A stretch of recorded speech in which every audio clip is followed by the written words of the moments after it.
Ganda Tiago, pá. Sejam muito bem-vindos a mais um episódio de Onde Anda o Espírito Santo. E mais uma vez estamos aqui num cenário espetacular. No último episódio, prometi que nós faríamos este episódio às portas de uma igreja de Castro Marim. Para os fiéis de Castro Marim, nós havemos de fazer o próximo em Castro Marim. Mas dadas as elevadas temperaturas e este cenário super apetecível, não conseguimos resistir e cá estamos nós a fazer jus ao nosso compromisso e a avançar com este episódio aqui às beiras desta piscina, incrível. Como é que tu estás, Tiago? Bem disposto, graças a Deus. Tudo tranquilo.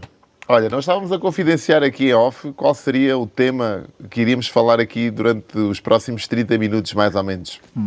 E um dos grandes objetivos que nós temos com este tipo de comunicação é desconstruir um bocadinho esta linguagem, esta temática todo em torno do que é a vida cristã, digamos assim, simplificar ao máximo estes termos. E eu falo por mim porque em muito tenra idade eu sempre tive esta curiosidade. A minha mãe rezava, como eu já te disse, muito, e eu sempre tive esta curiosidade de perceber um bocadinho, de me aproximar. Mas às vezes a forma com que se comunica não é se calhar a melhor ou a mais sedutora e as pessoas acabam por afastar-se. Tens essa sensação ou não, Tiago? Naturalmente que a linguagem é um dos problemas e um dos desafios maiores que qualquer instituição tem, e a Igreja não é ao contrário, isto é, a linguagem como fonte de mal-entendidos é sempre difícil de se expressar. E, portanto, no campo religioso, muitas vezes o grande problema que nós temos é a linguagem. Como é que nós transmitimos? E, portanto, esse tema é um tema muito oportuno porque nos permite contextualizar muitas vezes os desafios, os problemas que nós vivemos, muitas vezes uma linguagem muito hermética e muito técnica que não chega ao coração das pessoas. E o grande desafio é precisamente chegar ao coração das pessoas. E chegar ao coração das pessoas implica ter uma linguagem que toda a gente possa compreender. O que acaba por ser às vezes um contrassenso, porque se nós formos olhar para Deus, o Deus quer as coisas simples, não é? Quer que nós sejamos felizes, como tu num episódio destes também disseste, o que é que Deus espera de nós que sejamos felizes, e a felicidade muitas das vezes reside na simplicidade, de nós aceitarmos as coisas tal qual elas são, nos deixarmos levar um pouco também pelo momento, né? Nos envolvermos com o momento, e isto requer um pouco essa desconstrução. E ao mesmo tempo nós vemos pessoas, e vamos trazer isto para um contexto se calhar de igreja, pessoas que estudaram, e eu equipar muito aos contextos académicos, né? Pessoas que se desenvolveram muito em contexto académico, muitas das vezes o conhecimento é quase como se fosse antagonista, digamos, da simplicidade. A pessoa começa a tornar a linguagem e a mensagem mais complexa à medida que vai evoluindo nesta escada do conhecimento. Não tens essa noção também? Pode ser ao contrário. A pessoa, quanto mais sabe, mais simplificada consegue transformar a mensagem. Nós podemos correr esse risco, quanto mais sabemos, mais complicamos. Mas o importante no contexto religioso é nós procurarmos simplificar a mensagem. Simplificar aquilo que dizemos, simplificar aquilo que fazemos. Para quê? Para conseguirmos falar àqueles que são mais doutos e àqueles que são mais analfabetos. E isso é muitas vezes o maior desafio que nós enfrentamos quando temos uma assembleia. As nossas assembleias são todas assembleias díspares. Isto é, nós temos pessoas que têm um conhecimento superior e temos pessoas que o conhecimento não é tão elaborado. E então temos que saber falar para todas. A mensagem tem que chegar a todas. E isso é muitas vezes um grande desafio. Um grande desafio que nós, os sacerdotes, mas também todo aquele que comunica, enfrenta. O que é que isto requer? Requer que nós sejamos comunicadores. O comunicador é aquele que faz chegar a mensagem ao seu ouvinte. E isso é o mais difícil, é nós sermos bons comunicadores.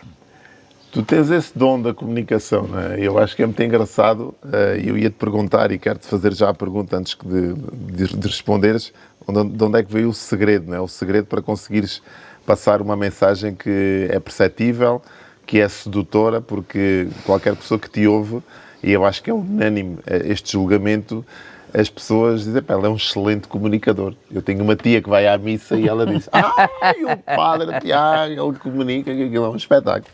E é verdade, as pessoas que te ouvem falar, tu tens não sei se é o dom da palavra, se é esta forma com que tu consegues ler também as pessoas e perceber que conteúdo é que se adapta melhor àquele tipo de audiência, porque isso também é um dom de quem está a comunicar, ler a audiência e tentar levar uma mensagem que seja enquadrada com o contexto. E a minha pergunta vem com o segredo, porque nós estamos aqui, neste momento, no Azinhal. Estamos aqui num turismo rural que está prestes a ser inaugurado. Espetacular, pá. E em breve vocês vão... No Azinhal, exatamente. E são povos diferentes, quer dizer, povos das grandes cidades, se calhar, têm uma sensibilidade à comunicação diferente destes meios mais pequenos. Qual é a tua opinião? Achas que a mensagem, por exemplo, numa grande cidade, numa Lisboa, numa metrópole, num Porto, nem Faro já, é diferente um padre ou alguém que assume, portanto, a voz de uma plateia, tem que ter mais cuidado, menos cuidado? Qual é que é a tua... O cuidado é o mesmo. O cuidado é o mesmo.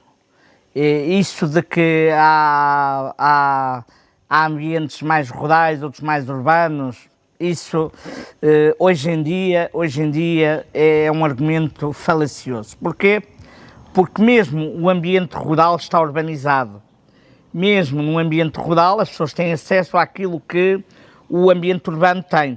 Não estará tão perto, mas o acesso hoje é semelhante. Portanto, o cuidado na linguagem deve ser o mesmo. Agora, claro que talvez num ambiente rural haja uma população mais envelhecida que tem uma necessidade, e num ambiente urbano haja uma população mais jovem que tem outra necessidade. Mas eu creio que o cuidado na linguagem, o cuidado na preparação, o cuidado na transmissão deve ser o mesmo, quer num ambiente rural, quer num ambiente urbano. Porque hoje o ambiente rural tem tanto acesso ao ambiente urbano como aquele que vive na cidade. Hoje estamos aqui no Azinhal. Chegar a Vila Real de Santo António hoje é 15 minutos. Se calhar que há uns anos demorava uma hora. O que é que eu quero dizer com isto? Quero dizer que hoje, neste ambiente rural do Azinhal, já é fácil de chegar a um ambiente urbano como Vila Real de Santo António, ou como Tavira, ou como Faro. Portanto, já não há essa distância como noutros tempos se verificava. Olha, uma pergunta que eu te quero fazer tem muito a ver também com esta minha proximidade à Igreja, e muito por culpa tua e por teu contributo também, pela nossa amizade, pela empatia, não é? E pela conexão que nós temos. Por isso é que eu acho que não existem coincidências, existem deuscidências, já tinha dito isto. Eu tinha um grande amigo meu que dizia tinha uma frase muito engraçada, que era: quem não se envolve, não se desenvolve. E eu vejo muito esta minha proximidade à Igreja como também um desenvolvimento, quer dizer, cada vez mais tem crescido este interesse por perceber um bocadinho mais deste mundo. E a minha pergunta é esta: o que é que tu achas, na tua óptica, o que é que faz falta para que as pessoas se aproximem mais? Já falávamos um pouco da linguagem, que a linguagem, quanto mais simples, também um pouco a título de contexto aqui para aquilo que nós estamos aqui a fazer e o contributo que nós estamos a dar à comunidade, no sentido também de desconstruir e de aproximar. Mas o que é que tu achas que faz falta nos tempos que correm, e estamos a viver tempos com alguns desafios, já lá vamos também, mas o que é que falta para que as pessoas se aproximem mais? Não digo que se convertam, mas que tenham a curiosidade de perceber um pouco mais, porque esta questão eu acho que o termo converter, não é? É um bocadinho pesado às vezes e mal interpretado. Pode ser. Mas o que faz falta é o desejo. Isto é, ninguém se pode aproximar, seja da Igreja enquanto instituição, seja de Jesus enquanto modelo de experiência de fé se não desejar. E muitas vezes o que falta no coração das pessoas é o desejo. Isto é, muitas vezes os pais dizem: o meu filho frequentou a catequese toda, tem os cromos todos, batismo, primeira comunhão, as festas todas da catequese, etc. Mas agora não quer saber nada disto. E a pergunta que se impõe é esta: mas o seu filho alguma vez desejou estar na igreja ou conhecer Jesus? É que nós podemos fazer o pino, mas se a pessoa não deseja, se a pessoa não tem um desejo de eternidade, se a pessoa não tem um desejo de absoluto, se a pessoa não tem um desejo de fazer uma experiência de fé, tudo o resto é passageiro. Tudo o resto não passa de um fé de ver. Nós podemos fazer festas mais bonitas ou menos bonitas, podemos deitar foguetes ou menos foguetes, mas não toca à pessoa. Portanto, o que eu acho que é fundamental é despertar o desejo que há nas pessoas. O desejo de Deus. Isto é muito importante. Porque se não houver o desejo de Deus, a pessoa nunca se vai aproximar verdadeiramente da Igreja, nem verdadeiramente de Jesus. Pode-se aproximar porque aquilo parece um ATL, isto é, a pessoa foi desde criança, toda a vida fez uma vida de igreja, mas isso é pouquinho. O que é essencial é o desejo, é desejar verdadeiramente fazer uma experiência de fé com Jesus. E achas que os tempos que nós vivemos hoje, muito absorvidos pela esta questão da inteligência artificial, ou seja, nós nestes últimos, se calhar, 50 anos, evoluímos, não sei se será, mas eu quero acreditar que sim, mais do que nos últimos 200 ou 300 anos que passaram, muito por fruto e por conta desta questão da internet, desta facilidade de nos comunicarmos, de estarmos online, de percebermos um bocadinho o que se está a passar do outro lado do mundo. E agora temos aqui um grande desafio que tem a ver muito com esta questão da inteligência artificial. Para muitas pessoas é uma ameaça, para algumas pessoas poderá ser uma grande ajuda, para alguns poderão estar a pensar o que é que vai ser da minha vida e como é que eu vou agora pensar ou repensar no meu trabalho. Para outros, se calhar, é a oportunidade de automatizarem muito aquilo que já faziam e se dedicarem, se calhar, a outras atividades, a viver mais a vida. Depende da perspectiva. Que perspectiva é que tu tens relativamente a este tema, a este assunto? E lembro-me que recentemente também trouxeste uma figura aqui a Castro Marim que também falou um bocadinho sobre esta questão da inteligência artificial e dos riscos ou dos perigos associados, né, se assim se pode chamar. Mas qual é a tua perspectiva? Estamos a viver realmente uma mudança grande, de transformação? Estamos a regredir? Estamos a evoluir? Como é que isto pode contribuir, se calhar, também para que as pessoas se informem, em vez de se desinformarem, se aproximarem, em vez de se afastarem?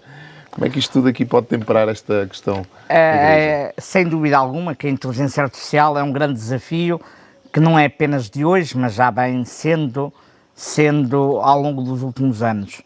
O Papa Leão publicou recentemente uma carta encíclica. Uma carta encíclica significa uma carta circular a toda a Igreja sobre a inteligência artificial, que em português podemos traduzir por magnífica humanidade.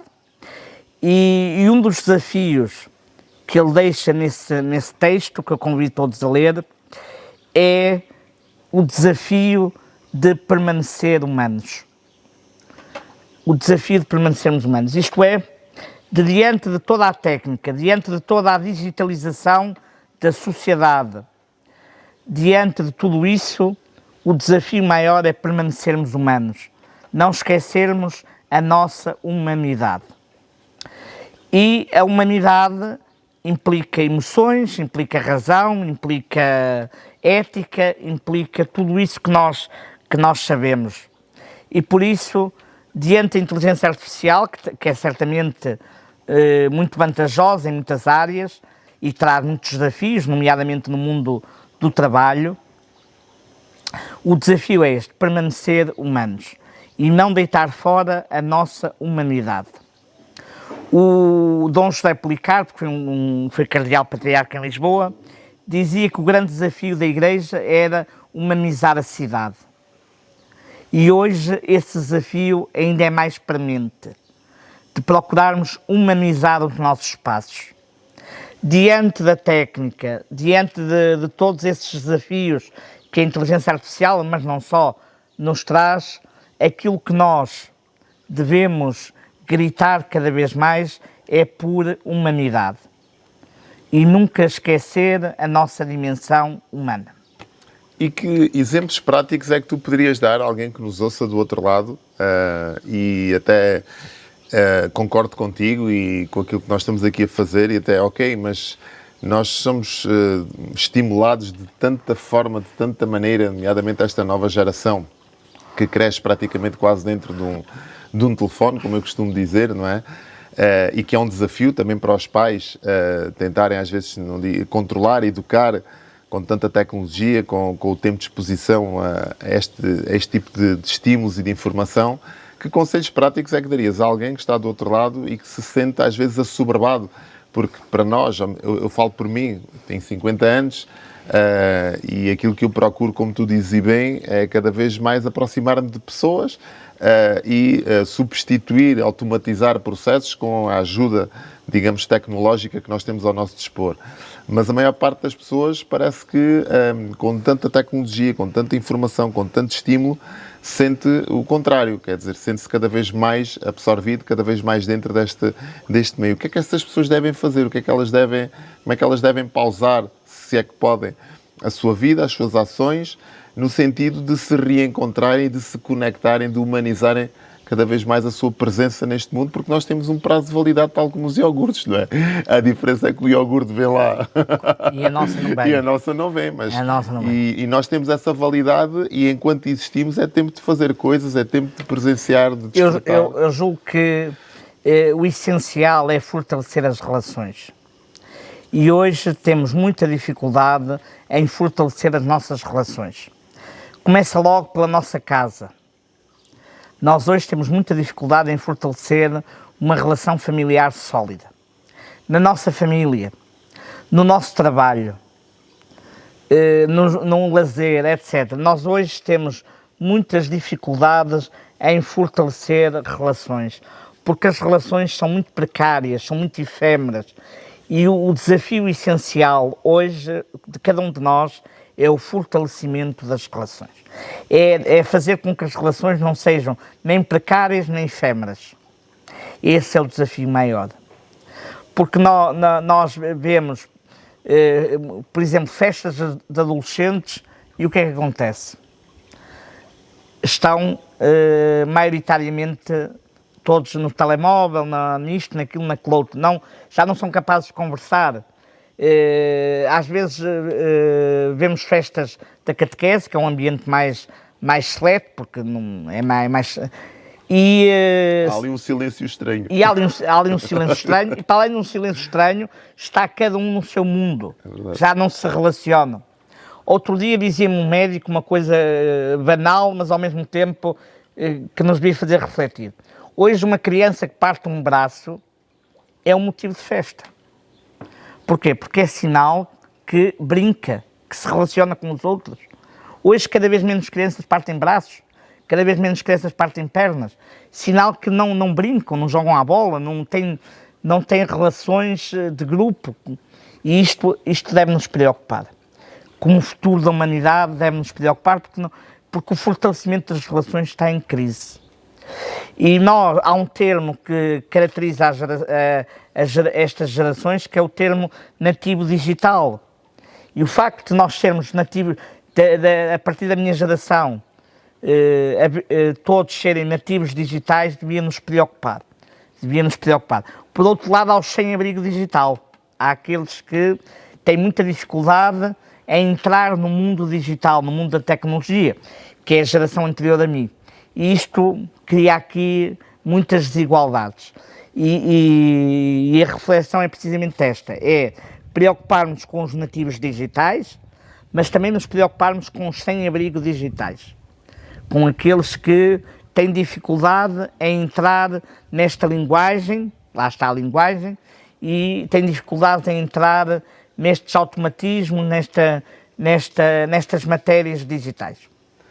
Olha, nós vamos nos aproximando do fim, mas antes de fechar este episódio, eu trouxe aqui uma prenda e queria aproveitar este momento, não é? Não sei quando é que vocês se vão cruzar com este episódio, mas à data que nós estamos a gravar isto, eu acabei de lançar o meu 4º livro. E não é por acaso que este livro saiu para o mundo, porque cada um de nós, à sua maneira, eu acho que tem uma voz ativa no mundo e pode evidenciá-la e pode fazer-se ouvir, porque eu acredito que nós poderemos construir um mundo melhor e é da nossa responsabilidade fazê-lo. Cada um à sua maneira, cada um com os seus valores, com os seus princípios, com as suas verdades. E eu defendo uma vida milionária, como tu sabes. E este é o livro do ano milionário que, curiosamente, tu és uma das poucas pessoas que eu escolhi também para escrever e para marcar a tua passagem no meu mundo e o teu contributo, e tens aqui um testemunho. E eu queria-te oferecer aqui o livro do milionário. Muito obrigado. E quero-te agradecer porque muito daquilo que está aí também é fruto daquilo que tu me tens transmitido, daquilo que tu tens partilhado comigo. Porque para mim uma vida milionária é um pouco aquilo que tu falas, aquilo que nós defendemos, que é uma vida próxima, uma vida próspera, uma vida abundante. É uma vida centrada naquilo que Deus quer que nós sejamos, que é felizes. Não é? E muitas das vezes nós, pelas distrações, pelos consumos, pelos estímulos que nós temos diversos no nosso dia-a-dia, nos esquecemos um bocadinho de viver o presente, o aqui e o agora. E eu acho que estes momentos aqui são aqueles que marcam grande diferença. Portanto, Tiago...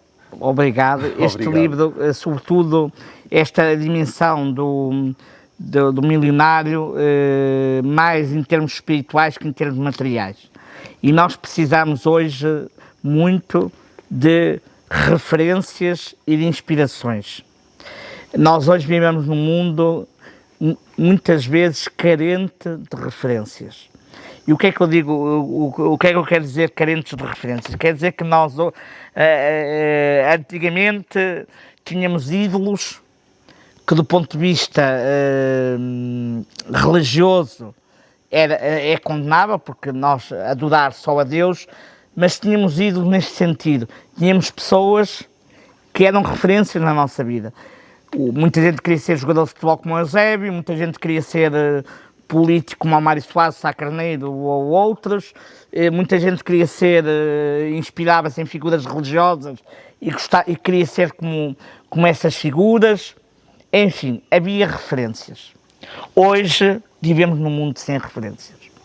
Hoje, se perguntarmos a um adolescente quem é um ministro qualquer, duvido que ele saiba identificar.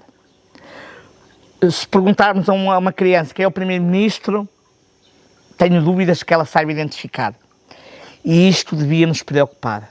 Devia nos preocupar esta falta de referências, porque significa que nós já não olhamos para o mundo a partir de uma tecla que se chama sonho. Sebastião da Gama, o poeta da Rábida, dizia que pelo sonho é que vamos, haja ou não haja fruto, pelo sonho é que vamos.